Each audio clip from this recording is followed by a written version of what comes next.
Listen, this is a little uncomfortable to talk about, but as things get older, dryness becomes an issue. Things that used to flow easily and come naturally just don't anymore.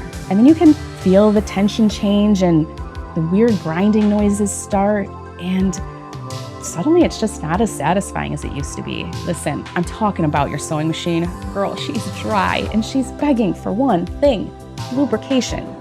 Just one drop, that's all it takes, and your machine is gonna be running smoother, feeling good, and getting you going again in no time. Sewing doesn't have to be a frustrating experience. Lubricate your machine and bring back the joy to your sewing life.